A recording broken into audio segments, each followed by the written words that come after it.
Осы бір сұрапыл шайқастан соң Джин У ес-түссіз құлайды. Оның көз алдында ойыншы Джин У қаза тапты деген жазу пайда болады.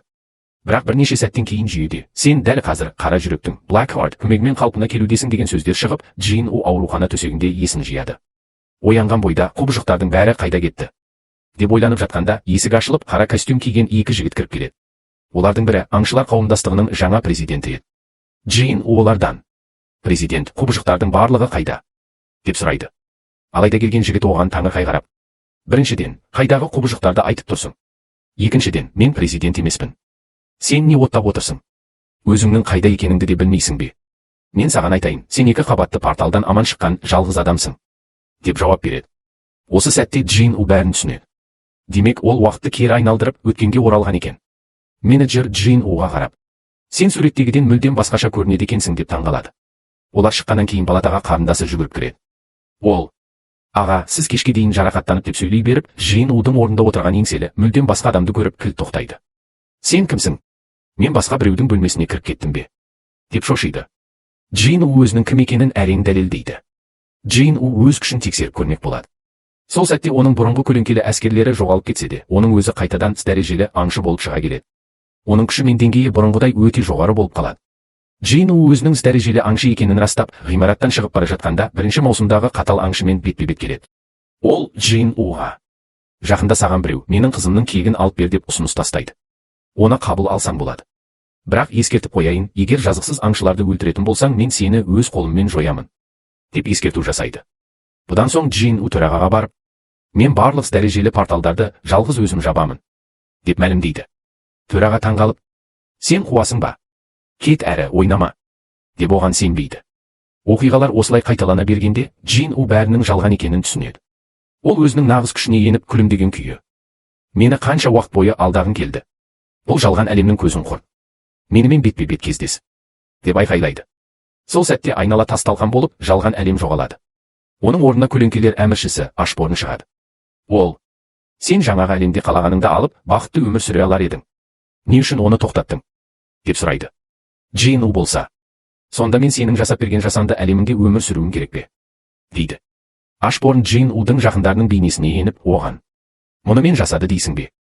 Жоқ, бұл әлемді мен жасамадым. Бұл сенің күшіңнен құрылған дүние. Сенің қателіктеріңді жөндеуге деген құштарлығың мен ішкі сезіміңнен пайда болған әлем. Мұны жасауға менің қатысым жоқ, бұл сенің өз шешімдеріңнің жемісі деп жауап береді. Қадір заматта өзгереді.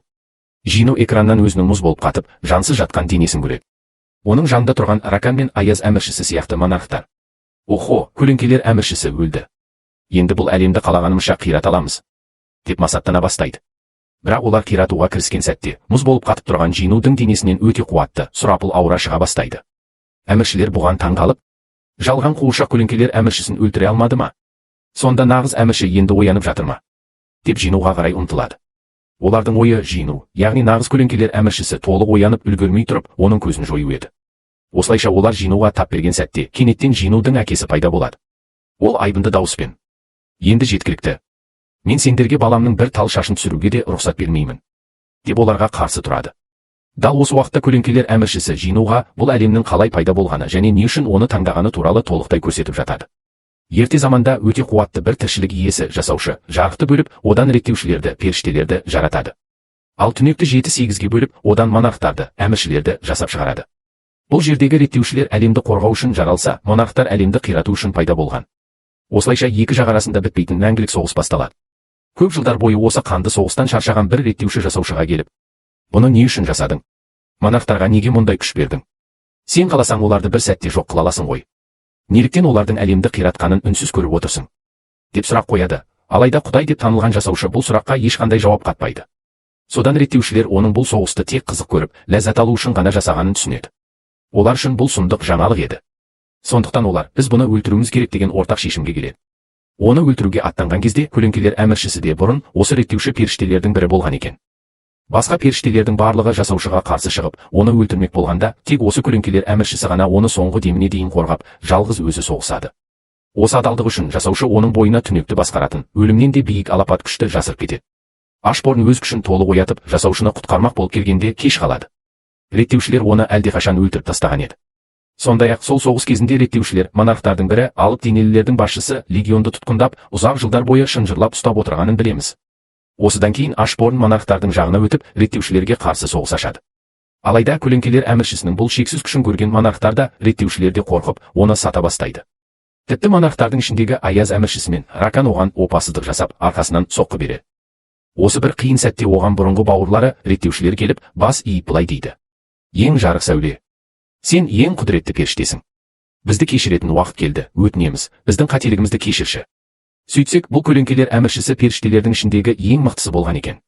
Бірақ Ашборн оларды кешіруден бас тартады.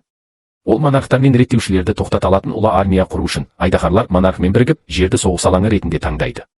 Реттеушілер мен монархтар жерді соғыс алаңы ретінде таңдаған бойда алапат шайқас басталып кетеді. Кейбір әміршілер порталдар арқылы өздерінің құбыжық әскерлерін жерге ағылтса, реттеушілер оларға қарсы тұру үшін адамдарды таңдайды. Олар өз күштерінің кішкентай бөлшектерін адамдарға беріп, олардан жаңа супер қабілетке ие аңшыларды шығарады.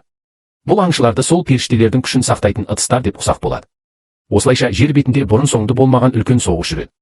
Соңында реттеушілер жеңіске жетеді, бірақ жеңістің бағасы тым ауыр еді. Бүкіл жер планетасы күлге айналып, жойылып кетеді. Бұған қатты ашуланған реттеушілер Құдайдың құралдарын қолданып, уақытты 10 жылға артқа қайтаруға шешім қабылдайды. Олар уақытты кері айналдырғанда, болашақтағы қирап қалған әлемді шайтандар алаңы деген галактикалық өлшемге тастап жібереді. Естеріңізде болса, 2 маусымда Жину 100 қабатты мұнарада шайтандар әміршісі Баранмен соғысқан болатын. Міне, сол жер іс жүзінде 10 жылдан кейінгі жойылып кеткен болашақ жердің нақ өзі. Жаңадан пайда болған жерге монархтар қайтадан түсе бастайды. Реттеушілер де өз күштерін жаңа адамдарға, жаңа аңшыларға үлестіріп береді. Мұның мақсаты адамдарға өздерін қорғай алатын күш беріп, әлемді қайта жойылудан сақтау еді. Бірақ монархтардың ішіндегі ең қуаттысы айдаһарлар әміршісі мен көлеңкелер әміршісінің Ашборнның алапат күшіне төтеп беретіндей лайықты ыдыс табылмайды. Екеуінің де күші соншалықты зор болғандықтан жердегі ешбір адам оны көтере алмайтын еді. Осы кезде сәулетші деп аталатын құдіретті сиқыршы келіп, көлеңкелер әміршісінің алдында тізе бүгеді. Ол: "Мен саған жерден сенің күшіңді көтере алатын адам тауып беремін. Саған мәңгілік өлмейтін дене сыйлаймын", деп уәде етеді. Осылайша ол жүйені жасап шығарады. Сәулетші көптеген адамдарға тәжірибе жасап, көлеңкелер әміршісіне сай келетін денені ұзақ іздейді, бірақ таба алмайды. Бір күні Ашборнның көзі Жинуға түседі. Ол сәулетшіге: "Осы баланы сынап көр", деп бұйрық береді. Сәулетші таңғалып: "Бұл сізге сай келетін дене емес, ол тым әлсіз", деп қарсы шығады. Бірақ көлеңкелер әміршісі өз сөзінде тұрып алғандықтан, сәулетші Жинуды сынауға мәжбүр болады. Осы сынақтардың нәтижесінде Жинудың көлеңкелер әміршісінің шексіз күшін қабылдап қана қоймай, онымен тұтас алатын жалғыз нағыз ыдыс екені мәлім болады. Оның өлім мен өмір арасындағы ерік жігері Ашборнның көңілінен шыққан еді. Көлеңкелер әміршісі Ашборн Жинудың санасына еніп, онымен бірге өткізген уақыттың қаншалықты қызық болғанын түсінеді. Мыңдаған жылдар бойы тек соғыс пен өлімді көрген әмірші бұл жас жігіттің бойынан ерекше қасиет табады. Жинуды жақсы көріп кеткені сондай, ол біртіндеп Жинудың бейнесіне айнала бастайды. Ашборн Жинудың жадындағы ең сыйлы тұлға төраға Го Гуанхидің кейпіне еніп, оған соңғы сөзін айтады: "Мен өз міндетімді кіршіксіз атқардым деп есептеймін. Ендігі кезек сенікі. Бүгіннен бастап сен өлмейтін тәнге және мәңгілік ғұмырға ие болдың. Сен нағыз көлеңкелер әміршісің. Менің бүкіл күш-қуатым енді сенің қолыңда. Сау бол, Жину", дейді де көлеңкелер әміршісі мәңгілікке Жинумен тұтасып кетеді. Ал біздің әлемде Жинудың әкесі мен екі әміршінің Аяз бен Раханның арасында сұрапыл шайқас жүріп жатыр. Аяз әміршісі айналасын мұзға айналдырып, қаһарлана айқайлайды: "Ей, сорлы адам! Мына ұлыңнан қандай сұмдық аура шығып жатқанын сезіп тұрсың ба? Егер ол қазір оянса, бұл әлемді күлге айналдырады. Сен өз қолыңмен дүниенің ақырын орнатқың келе ме? Тез жолдан кет." Бірақ Жинудың әкесі берілмейді. Ол өзінің ес дәрежелі күшін сарқып, екі әміршіні жалғыз өзі тежеп тұрады. Мұндай қайсарлыққа монархтардың өздері таңғалады. Шайқас қызып тұрғанда кенеттен айналаның ауасы ауырлап, екі әмірші де қысымнан қатып қалады. Сол сәтте аспаннан жерді дірілдеткен күңіренген дауыс шығады. Уақыт аяқталды. Бұны естіген аңдар әміршісі Раханның өңі қуарып, Аяз әміршісіне бұрылады: "Болды, мен тоқтаттым. Мен бұдан былай қатыспаймын." Аяз әміршісі оған ашуланып: "Сен не оттап тұрсың? Біз оны өлтіруге бір-ақ қадам қалдық қой. Неге қорқақтап тұрсың? Қане, бітірейік", деп айқайға басады. Раханның бүкіл денесі дірілдеп: "Сен оның қаншалықты құдіретті екенін білмейсің. Мен кезінде оның қасында болып, бірге соғысқанмын. Айналаңа қарашы, бүкіл сиқырлы күштер мына қысымға шыдамай ыдырап жатыр. Бұл көлеңкелер әміршісінің оянуы. Ондай жеңілмейтін күшпен соғысқым келмейді", деп портал ашып қашып кетеді. Намыстан жарыла жаздаған Аяз әміршісі: "Онда мен шынайы күшімді көрсетіп қояйын", дейді. Ол бүкіл сиқырын жинап, Сеул қаласынан да үлкен алып мұз кесегін жасап шығарады. Ол мұзды мыңдаған өткір бөлшектерге бөліп, жерге жаңбырша жаудырады. Соққылардың бірі Жинудың әкесіне дәл тиіп, оны ауыр жарақаттайды. Аяз әміршісі жеңісіне мастанып, бүкіл әлемге естірте айқайлайды. Көлеңкелер әміршісімен қоса құрып кетіңдер. Сеулдің аспанын алып мұз кесектері торлап, халық үрейден дем ала алмай қалған сәтте майдан даласында ерекше құбылыс орын алады. Жину көлеңкелер әміршісінің шынайы күшін бойына сіңірген сәтте, оның ең адал сарбазы Игрис тіл қатады. Ол бұрын тек үнсіз бағынатын көлеңке болса, енді әміршісінің күшімен бірге оның да мәртебесі өсіп, сөйлеу мүмкіндігіне ие болған еді. Игрис Аяз әміршісіне менсінбеушілікпен қарап: "Ей, пасық Аяз әміршісі, сен шынымен біздің әміршімізді осыншалықты әлсіз деп ойладың ба?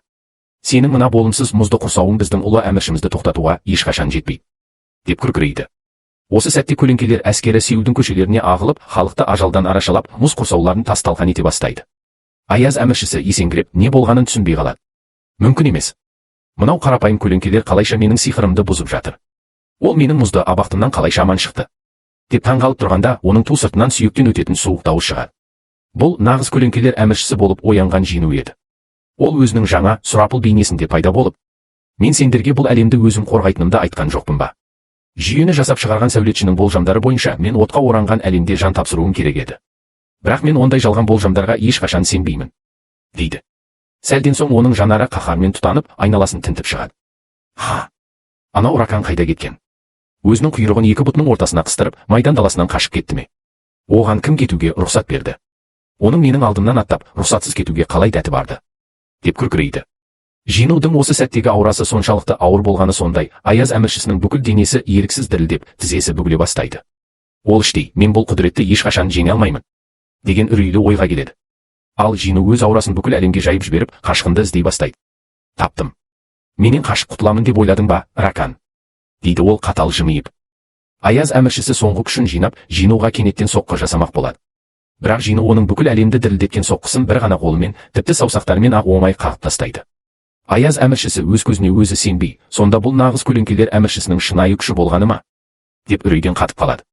Жину оған менсінбеушілікпен қарап: "Сен осы жерде тапжылмай мені күтіп тұр. Мен қазір барып, анау Раканның басын алып келейін", дейді де портал ашып, көз ілеспес жылдамдықпен жоқ болып кетеді. Ракан көлеңкелер әміршісі келгенше тып-тыныш жасырынып тұрмақ болады. Бірақ кенет оның жанынан Жину шыға келеді. Сол сәтте Раканның бойын үрей билеп, басына бір ғана ой келеді: бұл ауамен бірге келген өлім. Мен ешқашан жеңе алмайтын сұрапыл күш. Денемнің әрбір жасушасы оған бас иіп, әміршім деп тануға бұйырып тұрғандай. Айлакер Ракан бірден тізе бүгіп: "Әміршім, мен саған бүкіл азулылар әскеріммен қосылайын. Айдаһар әміршісіне қарсы шайқаста сенің ең адал серігің болайын", деп бас иеді. Жину бұл ұсынысқа келіскендей кейіп танытады. Ракан іштей қуанып, бұл әлі нағыз көлеңкелер әміршісі бола қоймапты. Санасы әлі адам қалпында екен. Нағыз әмірші болса, аяушылық танытпай бірден өлтірер еді. Айдаһар әміршісі келгенше мұның миын улай тұрайын деп ойлап, жарамсақтана сөйлейді: "О, бұл кеңдігіңіз үшін рахмет. Сіздің қасыңызда соғысу мен үшін үлкен мәртебе." Алайда Жину оған суық жанармен қарап тұрып: "Бірақ бір нәрсе бар. Сен маған шабуылдағанда кеудемде 5 үлкен тырнақтың ізі қалды. Енді сол тырнақтың қарымтасын төлейсің. Мен саған 5 рет соққы жасаймын. Егер аман қалсаң кешіремін", дейді. Бұған Раканның ашуы кернеп: "Сен өзіңді кімін деп тұрсың? Саған бас иіп тұрған көшедегі біреу емес, азулылардың монархы Ракан. Өзіңді тым жоғары санап кеткен боларсың. Мен қазір сенің мойныңды бұрап тастаймын", деп ақырып, шабуылға шығады. Бірақ Жину көз ілеспес жылдамдықпен оның бір қолын жұлып алады да, салқын қандылықпен: "Ендеше 4 соққы қалды", деп жауап береді. Дәл осы уақытта шайқас даласында беру ауыр жарақат алған Томасты емдеп жатады.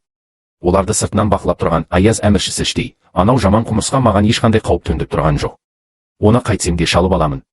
Бірақ маған нағыз қауіп төндіріп тұрған мына сауытты батыр, көлеңкелер армиясының бас қолбасшысы ұлы Игрис", деп сескенеді.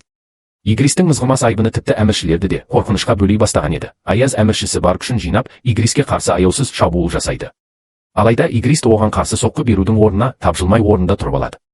Бұл батылдыққа таңғалған Аяз әміршісі шабуылын жалғастыра берген сәтте күтпеген жағдай орын алады. Игристің желбіреген қара жамылғысы кенеттен порталға айналып, оның ішінен қаһарлы Жину шыға келеді.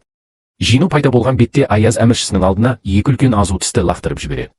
Бұл монарх Раканның азулары еді. Ол Аяз әміршісінің көзіне тіке қарап, суық дауыспен: "Ракан менің қалған 4 соққыма төтеп бере алмай, ажал құшты. Аңдар әміршісі Ракан, індеттер әміршісі және сен, Аяз әміршісі. Сендердің өлімдерің қалған әміршілерге үлкен сабақ болады деп ойлаймын", деп күркірейді. Бұл сөздер Аяз әміршісінің соңғы естіген сөзі еді. Жину өзінің жойқын күшімен оған соққы бағыттайды. Әлемді дірілдеткен бұл соққыға Аяз әміршісі ешқандай төтеп бере алмай, сол жерде күлге айналып қаза табады. Соғыс алаңында тек көлеңкелер әміршісінің айбыны мен оның жеңімпаз әскерінің рухы ғана қалады. Жеңістен кейін Жину әкесінің жоқ болып кеткенін сезіп, бүкіл әлемді шарлаған сезімтал қабілетімен оны іздей бастайды. Әкесін тапқан сәтте қасына асығып барып: «Әке, осыдан 10 жыл бұрын ештеңе айтпастан портал ішінде жоқ болып кетіп едің. Бүгін неге тағы да үнсіз кетіп барасың?» деп мұңмен сұрайды. Жину әкесінің өткеніне терең үңілгенде, жүректі ауыртатын шындық ашылады. 10 жыл бұрын әкесі бір порталға кіріп, одан шыға алмай қалады. Ажалмен бетпе-бет келіп, өлімге таяған сәтте оның жанында реттеуші періштелер пайда болады. Олар әкесіне: «Біз саған өміріңді сақтап қалатын күш береміз, бірақ сен біздің бұйрығымызды орындауың керек. Сен жер бетіне шығып, әміршілерді, соның ішінде ең қауіпті көлеңкелер әміршісін де тоқтатуың тиіс» деп қатал шарт қояды.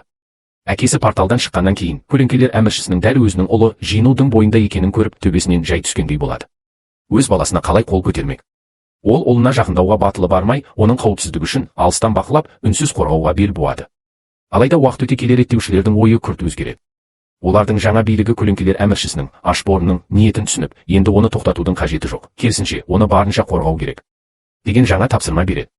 Әкесі осы бұйрықты орындау үшін жанын шүберекке түйіп, бүгінгі шайқасқа дейін ұлының көлеңкесінде жүрген екен. Өлімін күтіп отырған әкесі ұлына қарап: «Жину, сен мені жек көресің ғой, солай ма?» деп сұрайды. Жину көзіне жас алып: «Иә, әке. Мен өлім аузында жатқан сайын, анам мен қарындасымды кім қорғайды деп ойлап, сізді жек көретінмін. Бірақ мен сізді ешқашан ойымнан шығарған жоқпын. Сізді қатты сағындым. Сіз де бізді сағындыңыз ба?» дейді егіліп. Әкесі ұлын бауырына басып: «Иә, балам, мен де сендерді қатты сағындым» деп жауап береді. Жину жылап тұрып: «Сонда сізді осы күйге жеткізген сол реттеушілер ме?» деп сұрайды. Әкесі: «Олар маған тек таңдау ұсынды, ал шешімді мен өзім жасадым» дейді мақтанышпен. Содан соң: «Сен нағыз азамат болыпсың, енді жанұямыз саған аманат» деп үлгергенше, оның денесі реттеушінің ауыр күшін көтере алмай, бөлшектерге бөлініп, мәңгілікке жоқ болып кетеді. Дәл осы сәтте үйлерінде отырған анасы қарындасы Джинаға: «Бұл үйден көшейік, әкең енді қайтып оралмайтын сияқты» дейді. Ал қайғыдан қаһарланған Жину бүкіл әлемге естірте айқайлайды: «Ей, пасық әміршілер! Сендер менің тағдырымды тәлкек еткендерің үшін міндетті түрде жауап бересіңдер». Бұл дауыс жер бетіндегі әрбір адамның құлағында жаңғырады. Соғыс аяқталып, қираған Корея қалпына келтіріле бастайды. Аңшылар қауымдастығының жаңа президенті Жинудың «Рахметіңді мен оны өлтіргенде айт» деген сөзін есіне алып, егіле жылайды. «Рахмет сізге, соңында бәрін бітірдіңіз, аңыз аңшы Жину». Корея түбегінде алып портал ашылудың сәл-ақ алдында тұрды. Әлемнің төрт төркіннен жиналған ең мықты аңыз аңшылардың барлығы осы порталды жабу үшін өлімге бас тігіп соғысуға дайындалып тұр еді. Сол сәтте портал ашылып, ішінен сансыз құбыжықтар, дәлірек айтсақ, көлеңке сарбаздар шыға бастайды. Бұны көрген Жинудың көзі үлкейіп, таңғалысын жасыра алмай қалады. Аңшылар енді шабуылға шыға бергенде, Жину өзінің сұрапыл аурасын шығарып, оларды қозғалсыз қалдырады да, ешкім орнынан қозғалмасын деп бұйрық береді. Бұған таңғалған төрт көзді аңшы ішінен: «Бұл не істемекші? Мұндай қорқынышты, мынадай қалың әскермен әуеде тұрғанда соғыспай, жерге түскенін күтіп тұрма? Бұл оларды өзі жалғыз жеңемін деп ойлап тұрма?» деген ойлармен мазасы қашады. Сол сәтте Жину салқын қандылықпен баяу алға жүріп, аңшылардың ортасынан өтіп, жерге түскен көлеңке әскерінің дәл қарсы алдына барады. Сол мезетте көлеңкелер әскерінің ең ұлы қолбасшысы Биллион тізе бүгеді. Оның артынан бүкіл көлеңке армиясы Жинуға бас иеді. Биллион тіл қатып: «Жаңа көлеңкелер әміршісі, біз сізді көп күттік. Сіздің адал қол астыңызда болғанымыз үшін бақытты екенімізді жеткіземіз» деп тағзым етеді. Мұны көрген басқа аңшылар не істерін білмей қалады. Томаш жанында тұрған Ленартқа қарап: «Сен көріп тұрсың ба? Бір камыш айдаһардың өзі әлемді жоя жаздаған болатын. Ал мұнда бір емес, 3 камыш айдаһар тұр. Бұл дегенің не деген алапат күш?» деп таңғалады. Ал Жину болса, сонда бұл Ашборнның маған қалдырып кеткен сыйы болғаны ма деп тамсана қарап тұрады. Осылайша әлем бір сәтке тынышталып, ғимараттарды жөндеу жұмыстары жүріп жатады. Аңшылар серіктестігінің жиналысында бір жұмысшы президентке: «Жину аңшының әскерлері порталдардан әлі шығып жатыр» дегенде, президент оның орнына алып құбыжықтар шығып, «Бізді қырғанын қалайсың ба? Олардың орнына осы Жинудың әскері шыққаны әлдеқайда жақсы» деп жауап береді. Жұмысшы: «Жину тағы жоқ болып кетті» дегенде, президент: «Оның жоқ болып кетуіне үйрене беріңдер. Сен де осыншама алапат күшпен қалың әскерді басқару үшін солай істер едің» деп Жинуды ақтап алады. Бұл сәтте Жину өз әскерімен бірге айдаһарлар әміршісімен болатын үлкен соғысқа дайындық жүргізіп жатқан еді. Сол сәтте Беру шығып: «Әміршім, алдыңғы көлеңкелер әміршісінің бірінші қолбасшысы Биллионмен жекпе-жекке шығып, оны жеңіп, бірінші қолбасшы аталуыма рұқсат етіңіз» деп сұрайды. Жину рұқсатын береді. Беру мен Биллионның арасында шайқас басталады. Алайда Биллион Беруді жалғыз соққымен ақ оңай жайратып тастайды. Бұған қатты таңғалған Жину: «Бұл неткен сұрапыл күш? Ашборн мұндай армияны қалай бағындырған?» деп алғашқы көлеңкелер әміршісінің қаншалықты қуатты болғанын сезеді. Беру бір соққыдан кейін де: «Әміршім, мен жалғастырамын» деп қайта ұмтылады. Мұны көрген Жину: тоқтат, Беру. Сенің бірінші қолбасшы боламын деп бұлай қатты тырысуыңның қажеті жоқ деп оны тоқтатады. Биллион: сен менің оң қолымсың. Ал Беру: сен менің сол қолым болсаң, маған сол жеткілікті емес пе? дейді. Сол сәтте олардың артынан Игрист келіп: ал мен ше? деп сұрайды. Жину оған жымиып: Игрист, сен менің ең сенімді серіктерімнің бірісің. Сен әрқашан менің дәл артымда тұрасың деп жауап береді. Осылайша үш қолбасшының мәртебесі мен орындары нақты тағайындалады. Кейінірек Жину Биллионмен оңаша сөйлеседі. Биллион: сен алғашқы көлеңкелер әміршісі Ашборнмен қоштаса алмай қалғаның үшін маған ашулы емессің бе? деп сұрайды. Биллион салмақты үнмен: мен Ашборнның ең сенімді серігі болдым, және оның әрбір шешіміне кәміл сенемін. Егер ол сізді таңдаған болса, демек мен де сізді таңдаймын. Сіздің адал қызметшіңіз боламын деп жауап береді. Жину оның қалай пайда болғанын сұрағанда, Биллион: мен дүние ағашының жемісімін. Біз, аспан әскерлері, алғаш туғанда жеміс кейпінде боламыз. Ашборн мені сол кезде ақ өзіне әскер етіп алған еді деп құпиясын ашады. Арада біраз күн өткенде Жину аңшы Жинхоның әкесімен төрағамен кездеседі. Төраға өзін мәңгілік ұйқы ауруынан құтқарған үшін Жинуға шексіз алғысын айтады. Жину оған: маған рахмет айтудың қажеті жоқ. Бірақ менің бір өтінішім бар. Егер қандай да бір жағдай болып, мен қаза тапсам немесе оралмасам, анам мен қарындасымды өз қамқорлығыңызға алып, пана болыңыз деп аманат етеді. Осы кезде Жинудың барлық әскерлері бірігіп, өз әміршілеріне арнап зәулім сарай салып береді. Бұған Жину қатты таңғалады. Сол сәтте аңшылар қауымдастығының президенті қоңырау шалып, Шанхайда үлкен портал ашылды. Бұл тағы да сіздің әскеріңіз бе? деп сұрайды. Жину: жоқ, бұл менікі емес деп қысқа қайырады. Көп ұзамай Жину президентпен кездеседі. Президент оған: мен сізге сенемін дейді. Жину болса: ендеше, қазір менің көрсететін шындығыма да сенуіңіз керек деп, өзінің қабілеті арқылы оған 9 әмірші мен реттеушілер туралы бүкіл шындықты көрсетеді. Көріністен шошыған президент: сонда әлемде осындай қиян-кескі соғыс болып жатыр ма? деп таңғалады. Жину бұл шындықты бүкіл әлем аңшылары білуі керек екенін айтады. Президент дереу әлемнің түкпір-түкпірінен ең мықты аңшыларды шақырып, үлкен жиын ұйымдастырады. Жиын басталғанда президент Жинуды іздеп тұрғанда, ол кенеттен оның артында пайда болады. Президент: сіздің қайдан шыға келетініңізді сұраудың маңызы жоқ екенін түсіндім деп күлімсірейді. Жину жиналған аңшыларға қауіптің бетін ашып көрсетеді. Аңшылар: бізден қандай көмек керек? дегенде Жину: сендердің ең үлкен көмектерің порталдарға жақындамай, аулақ болғандарың.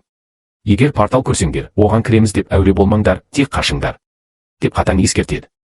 Бірнеше күннен кейін Жину Шанхайдағы порталды жабу үшін Қытайға барады. Онда Қытайдың 7 жұлдызды аңшысы 100 000 әскерін жинап қойған екен. Жину: охо, сендердің сандарың менің әскерімнен де көп екен ғой деп, өз көлеңкелерін шақырады. Сол сәтте Беру пайда болып, Қытайдың аңыз аңшысына айбат шегеді. сен неге менің орнымда тұрсың? Әміршіміздің сол жағы менің орным, деп оны ығыстырады. Жину Беруді тоқтатып: тыныштал, Беру. Бұл біздің жақтасымыз, біздің досымыз дейді. Бірақ өкініштісі, Шанхайдағы порталдың іші бос болып шығады. Әлемнің 9 нүктесінде ашылған порталдардың 8-інде де ешқандай жау болмайды. Бұл жаудың үлкен айласының басы еді. Шанхайдағы порталдың іші бос екенін көрген Жину дереу жаудың айласын түсінеді. Тоқта, сонда жау жақ мені алдап соққаны ма? Олар 9-ға бөлініп шабуыл жасауды жоспарламаған екен. Олар тек менің ең алыстағы порталды пайдаланып, жерге соққы беруді көздеген. Демек, нағыз қауіп Канадада, деп түйеді. Дәл сол сәтте Канадада Жинудың ескертуіне сенбеген бір топ аңшы портал астында. Өзін әлемнің ең үздік аңшысымын деп ойлайды. Оның сөзіне кім сенеді? Кеше ғана аңшы болған бала емес пе деп мазақтап тұрғанда, порталдан сұрапыл айбынмен айдаһарлар әміршісі Антарес шыға келеді. Жиналғандардың арасында Селнердің көмекшісі адам да бар еді.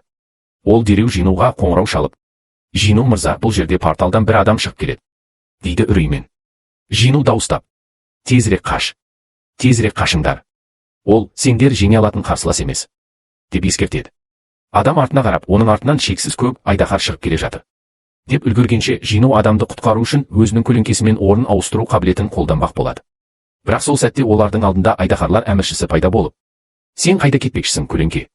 Менен қашып құтыламын деп ойлайсың ба? дейді де сол сәтте адамды өлтіріп тастайды. Бұл уақытта Американың аңшылар қауымдастығының президенті бәрінен түңіліп арақ ішіп отырады. Кенет оның көлеңкесінен Жину пайда болып, одан Камиш айдаһары өлген кезде денесінен шыққан айдаһарлардың қозғалысын баяулататын тастағы жазуды беруін сұрайды. Президент оны дереу береді. Жину сол тасты алып, болашақты болжайтын Селнерге барады. Селнер болашақты көріп: сен мұндай ауыр жүкті қалай жалғыз көтермекшісің? Оларды армиясын қалай жеңбексің? деп байбалам салады. Жину үнсіз қалып, Кореяға қайта оралады. Кореяға келген бетте ол Шахиге қоңырау шалып: Шахи, сен қайдасың? Мен көптен бері сенімен кездесуге баруды жоспарлап жүр едім. Бірақ қазір емес, осы соғыс аяқталған соң міндетті түрде кездесейік деп уәде береді. Шахи оның сөзін қабыл алады. Осылайша әлемнің түкпір-түкпірінен жиналған ең үздік аңшылар Канадаға қарай бет алады. Канада әскері айдаһарларға қарсы түрлі бомбалар мен ядролық қарулармен соққы жасаса да, олардан еш нәтиже болмайды. Жину болса, өз көлеңкелері салған сарайдағы тағында отырады. Оның үш қолбасшысы алдына келіп, әміршім, қалайша сіз жалғыз соғыспақсыз? Бұл мүмкін емес, деп өз пікірлерін айтады. Жину болса, жауапкершіліктің аты жауапкершілік. Бізде соғыстан басқа амал жоқ деп жауап береді. Осылайша Жину үш қолбасшысын ертіп Канадаға келеді. Келген бойда ол көптеген әскердің қырылып қалғанын көреді. Жину өлген барлық құбыжықтар мен айдаһарларды дереу өз әскеріне қосып ала бастайды. Оның пайда болғанын сезген айдаһарлар әміршісі, көлеңкелер әміршісі тым ерте шықты деп ойламап едім. Сен не жоспарлап жатырсың? Деп іштей толғанады. Жинудың жоспары барынша көп әскер жинау еді. Бірақ Жину қанша құбыжықты өлтіріп, өз әскеріне қосса да, оның күші айдаһарлар әміршісінің армиясының қасында әлі де аз көрінетін. Сол сәтте майдан даласына Томас Андре шығады. Оның алдынан Кристоферді өлтірген болат денелілердің әміршісі Тарнак шығып, «Ихей, сәуле шашқан аға, мен сені қазір жер жастандырамын», деп менсінбей қарайды. Бірақ сол мезетте Томастың көлеңкесінде жасырулы тұрған Белион мен Беру атып шығады. Белион қаһармен тіл қатады. Болат денелілердің әміршісі Тарнак, «Мен сені осы жерде жеңіп, күліңді көкке ұшырамын», деп шабуылға ұмтылады. Тарнак өзінің ақымақ болып, алданып қалғанына қатты ашуланады. Мына көлеңкелер әміршісі Жинудың жасаған бассыздығын қара. Ол қалайша мені алдап соқты, деп қаһарланады. Ол дереу өзінің нағыз кейпіне, яғни алып тас көлемге айналады. Осылайша Томас, Беру, Белион және Тарнак арасындағы алапат шайқас басталады. Алайда Белион мен Берудің біріккен күшіне Тарнак төтеп бере алмай, олар әміршіні оңай жеңіп шығады. Дәл осы сәтте майданның екінші шебінде Жину мен айдаһарлар әміршісі бетпе-бет келеді. Антарес көп ойланбастан аузынан жойқын от шашып, Жинуды күл етпек болады. Жину оттан ептілікпен жалтарып, сол арада бөлініп қалған айдаһарларды дереу өз әскеріне қосып алады. Бұл екеуінің соғысын сырттай бақылап тұрған Қытайдың 7 жұлдызды аңшысы өте алыста тұрса да, олардың аурасынан дірілдейді. Мына сұрапыл күшті мен осыншама қашықтықтан сезіп тұрмын. Егер олардың жанына барсам, қозғала алмай қалатын шығармын. Бұл неткен алапат, деп таңғалысын жасыра алмайды. Сол сәтте Жину айла қолданып портал ашып қашып кеткендей болады. Айдаһарлар әміршісі мысқылдап, «Ха, мынадай әскерді маған тастап қашып құтылмақсың ба? Бұның болмайды», деп Жинудың артынан порталға секіреді. Бірақ порталдың ішінде оны Жинудың негізгі көлеңке армиясы күтіп тұр еді. Сондай-ақ ол жерден Белион мен Берудің Тарнақты мықтап ұстап алғанын көреміз. Портал ішінде Жину Камештің рунасын, тастағы жазуды іске қосады. Кенеттен барлық айдаһарлардың қозғалысы баяулап, олардың күші кеми бастайды. Осы сәтті пайдаланған Жину айдаһарлар әміршісін портал арқылы әлемнің мүлдем басқа бұрышына өзінің зәулім сарайының алдына алып келеді. Антарес, айдаһарлар әміршісі, Жинудың сарайына қарап, мұрын шүйіле сөйлейді. «Бұл сенің сарайың ба? Көлеңкелер әміршісінің сарайы деуге келмейді екен, иттің ұясы сияқты тар жері ғой», деп менсінбей кемітеді. Жину суық жымиып, «Иә, дәл айттың. Бірақ бұл жер сенің ақырғы деміңді шығаратын, маған өте қымбат орын болады», деп жауап береді. Сол сәтте Жину өзінің бүкіл көлеңке әскерін қайта шақырады, ал Антарес ақырған дыбыспен алып айдаһар кейпіне енеді. Екі әміршінің соңғы аяусыз шайқасы басталып кетеді. Ал достар, осы жерде шайқасты жандандырып жіберу үшін бір мықты ән қойып жіберейік, құлақ қаптарыңды дайындаңдар. Клинкен.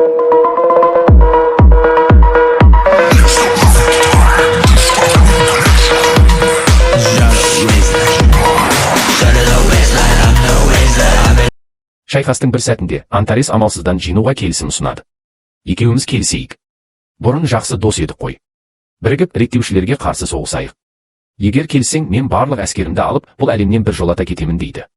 Жину оған мысқылдап, «Оттапсың. Көзіңнен анық көрініп тұр, мені өлтіре алмай қиналып жатқаның. Сондықтан ғана менімен келіспекшісің», деп жауап береді. Антарес шайтанша күліп, «Алданатын жастан өтіп кеткен екенсің ғой», дейді де қайта шабуылға ұмтылады. Жину бұрынғы көлеңкелер әміршісі Ашборнның қасиетті сауытын киіп, шайқасты қайтадан лаулатады.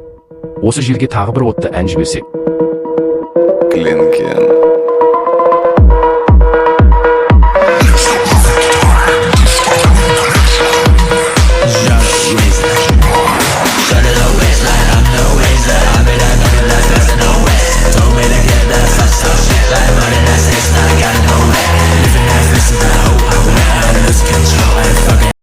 Жину Антаресті жеңіп тырп еткізбей ұстап тұрған сәтте аспаннан реттеушілер пайда болады. Бұл Жинудың негізгі жоспары еді. Реттеушілер келгенше Антаресті жібермей ұстап тұру. Антарес Жинудың бұл стратегиялық қабілетін жоғары бағалап, таңғалысын жасырмайды. Реттеушілер келіп, ең қауіпті айдаһарлар әміршісінің көзін жояды. Жеңістен соң реттеушілер Жинуға алғыс айтады. Жину оларға бір өтініш жасайды. «Менің бір өтінішім бар. Уақытты кері шегіну сиқырын қолданып, әлемді 10 жыл бұрынғы қалпына келтіріңдер», дейді. Реттеушілер шошып, «Бұл өте қауіпті. Олай істесек, барлық әміршілер осы кезге дейін не болғанын біледі, олардың санасы мен естеліктері сақталып қалады деп ескертеді. Джину нық дауыспен: ештеңе етпейді, уайымдамаңдар. Әлемге ешқандай портал ашпаңдар.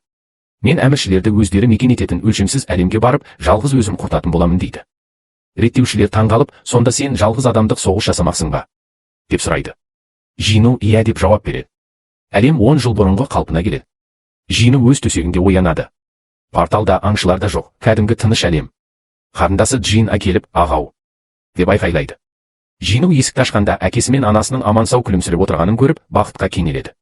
Бірақ Джинудың миссиясы аяқталған жоқ еді. Ол өлшемсіз әлемге кетіп, сол жерде 27 жыл бойы тоқтаусыз соғысады. Ол барлық әміршілер мен олардың әскерін жалғыз өзі қырып тастайды.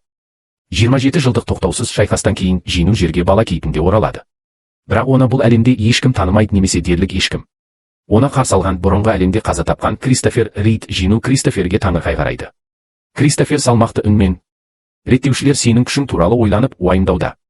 Олар сенің бұл әлемде қалуың қауіпті деп есептейді. Сондықтан олар саған басқа әлемге бару туралы өтініш білдіруде дейді. Бұл сөз Джинудың ашуын туғызады. Сонда сендер мені басқа әлемге жіберіп өлтіріп тастамақшысыңдар ма? Енді менің керегім болмай қалдым ба? деп қаһарланады. Кристофер сабырмен түсіндіруге тырысады. Жоқ, Джину, олай емес. Америкада сендердің аңшылық қабілеті қайтадан оянып, тағы да күштерді көріп, болжау жасай бастапты. Сенің аураң жерде тұрған сәтте, басқа да бұрын аңшы болған адамдардың күштері ақырын-ақырыннан ояна бастайды. Сенің күшің олардың қабілеттерін қайтадан оятуы мүмкін. Сондықтан біз сені басқа әлемге жібергеніміз дұрыс деп ойлағанбыз дейді де ол кетіп қалады. Джину кафеде отырып, ауыр ойға шомады. Сонда мен не, енді мына әлемге керексіз болып қалдым ба? Енді не істесем болады? деп бұл әлемнен кету керек пе деген сұрақ мазалайды. Сол сәтте оның жанынан бір танысы өтіп барады. Джину кафеден атып шығып, артына қарағанда неткен керемет сәт. Ол Шахи екен. Джину Шахиді көрген бетінде барлық күмәнді ұмытып, осы әлемде қалу туралы нық шешім қабылдады. Оның бұл таңдауы осы әлемді жалғыз өзі қорғап қалу еді.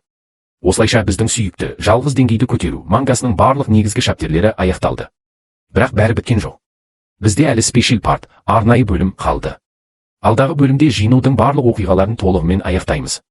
Сондықтан келесі бөлімді жіберіп алмас үшін арнаға жазылып, қоңыраушаны басуды ұмытпаңдар. Ал сендер, достар, келесіде қандай анименің мангасын немесе жаңадан манхваны көргілерің келеді, соны пікірге жазыңдар. Мен міндетті түрде жаңа сауалнама жүргізіп, сендердің қалауларыңды ескеремін. Келесі кездескенше қош сау болыңдар. Бізбен бірге болған барлық жанкүйерлерімізге үлкен рахмет.